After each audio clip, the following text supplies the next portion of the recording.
Nag-text yung department, signal number 1 lang daw yung zombie. Kailangan lumalangoy daw ng zombie bago tayo i-suspend. Hala, be, ano yan? Nakagat ka ba? Gaga, chikinini yan! Hoy, nasan daw kayo? Hinahanap kayo na advisor ninyo. Ang daming zombie dito. Ano, be? Nasa com shop kami, be. Nagka-cutting. Wait lang, be. Tawag ako. Ano? Tingnan mo. Immune ba yan? Bakit hindi yan kinakagat? Gaga siya kasi may hawak ng sweldo ng paluwagan. Sige, subukan yung tang-ina nyo lang sa sahod. Kagatin nyo pa ako, sige. Hindi ko i-release mga good moral nyo.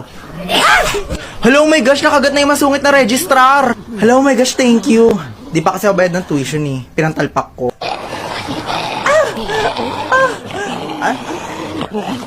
Ba't naman kulang yung kagat? Mas mabagal ba infection pag ganito? Kulang yung kagat eh. Hoy, si advisor nyo ha? Ba't lahat kayo nasa labas? Pasok! Kayo talaga mga lower section kayo. Kayo yung sakit ng ulo dito sa school. Ito mga to.